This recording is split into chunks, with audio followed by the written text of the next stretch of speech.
just an all-star with another team. They were counting on his quickness and his scoring, but through it all, the Hello ladies and gentlemen and everyone beyond. I am BabyNoobCakes, and this is PlayStation Plus free game reviews. And in this episode, we're going to be taking a look at one of the July 2020 free games, NBA 2K20.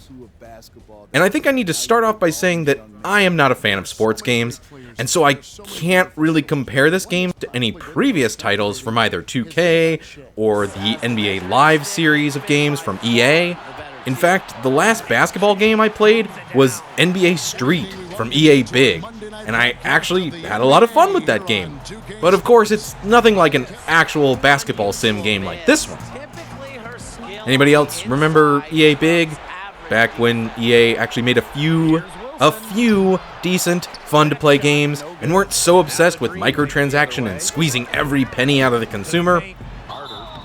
Well, anyway, let's attempt to answer the question as best as I can. As one of the free games of the month, was it worth it? Mechanics. Right away, I quickly realized that there are a lot of controls in this game. A lot more than I kind of thought there would be. And by the time I'm writing this script, I have in no way mastered them. Yet again, another reminder, I'm not a gigantic basketball fan. I can't comment on whether anything is missing from your ability and the controls in the game, but only from my impressions of what the game offers you in terms of choices for controls.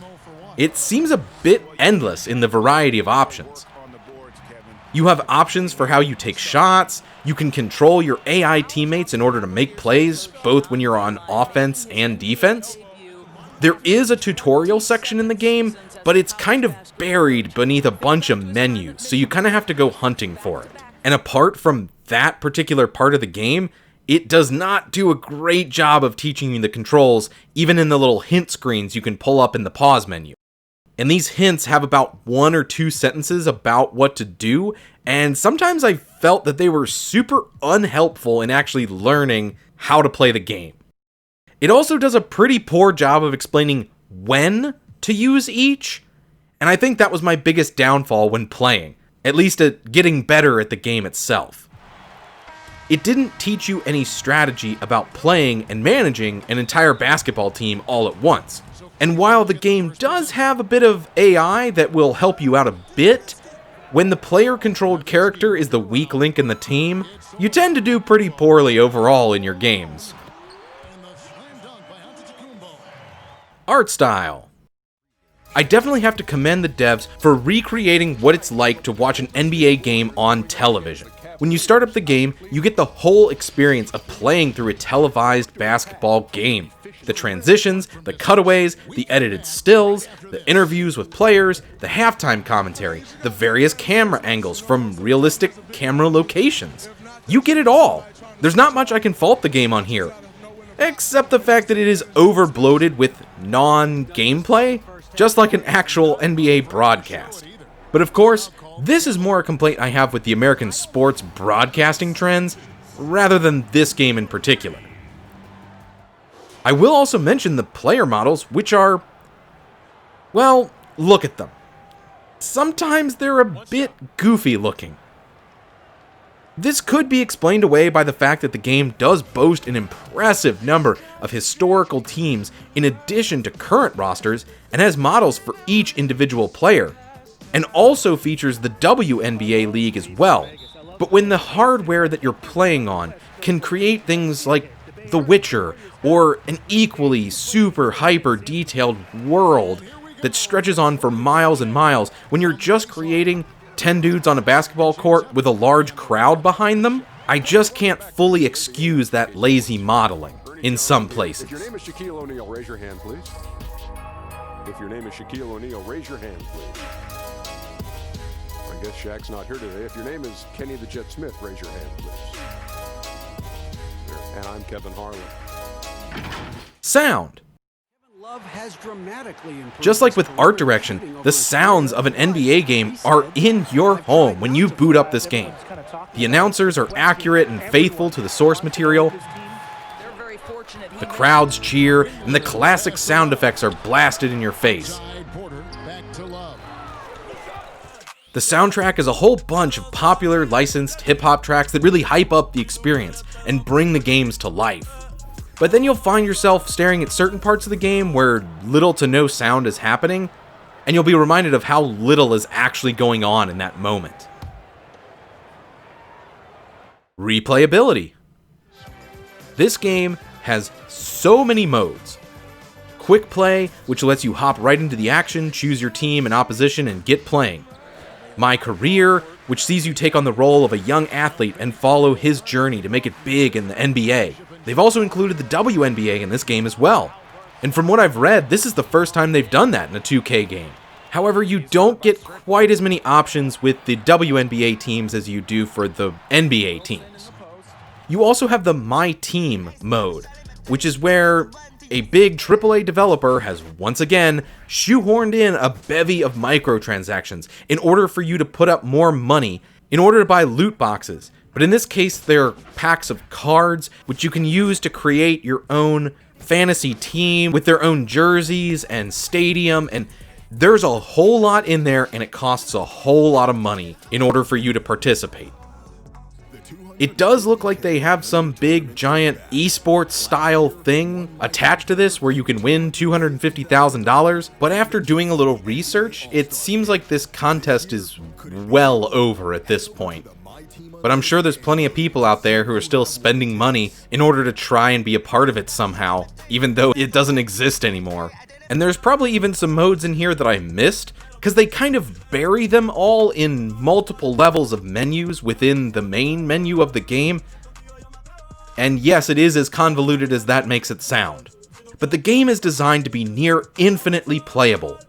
But for those attempting to get everything out of the game as far as content goes without just replaying online games or anything like that, you're probably looking at around 100 hours, according to a few reports from people online at howlongtobeat.com. Narrative. A majority of this game has zero narrative.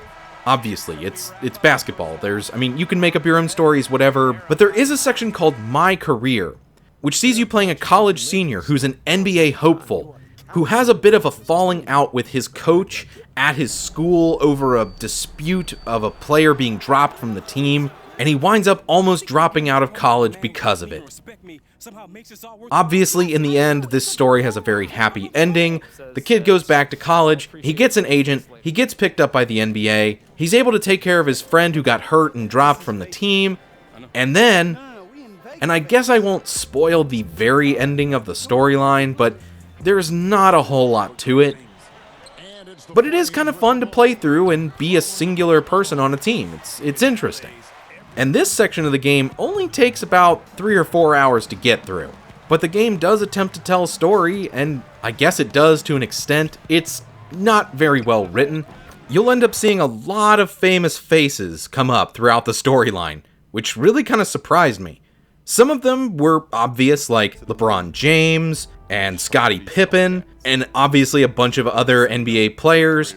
But there were a few that really surprised me, like Idris Elba is your coach, Rosario Dawson is your mentor in college, Thomas Middleditch is your agent for getting into the NBA.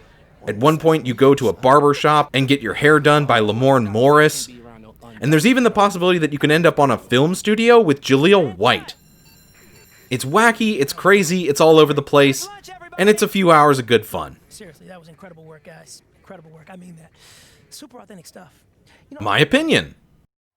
I wound up playing NBA 2K20 for about 5 or 6 hours total in order to capture all this footage. Will I be going back to it? Probably not. Did I have fun? A little. It was okay. I don't usually have fun with games where I continuously get beat, and that's what was going on here. And obviously the best way to not get beat at a video game is to get better. But did I have enough fun with it in order to put in the time to get better at the game? No. These type of games are not for me. I'm not a huge basketball fan, I'm not good at the strategy and tactics of basketball, and I'm not going to be coming back to this game at all. It was a bit of fun. It was more fun than I thought it would be. I thought it would be just me getting my ass handed to me over and over and over, but I felt like I wound up making a few good plays, and I won a few of the games that I played in, but for the most part, this just isn't for me. And also, I think the game might have been sponsored by Gatorade. Do you guys think this game may have been sponsored by Gatorade? Not sure, but for some reason, I need something to really quench my thirst. A thirst quencher, perhaps. Just trying to get this work in. Oh, it's all good, bro. Oh, go. Listen, I could give you the whole spiel about Gatorade's lab, tech, products, and history, but let's be real. What have you been drinking at every single camp, at every game, at every part since you could dribble the rock? Gatorade. Exactly, and what's your flavor? Citrus cooler, man. Long live. Exactly. Was it worth it? This might surprise you, but with as low as the probability is that I will ever play this game again, I'm going to say that this one is worth it. It isn't worth it for me, but for anyone who didn't already own 2K20, and for fans of basketball and even potential fans of NBA games, this is a wonderful choice. This is a current edition of a AAA yearly released game. And while 2K21 comes out in like a month or so, this game seems like a great introduction to the franchise.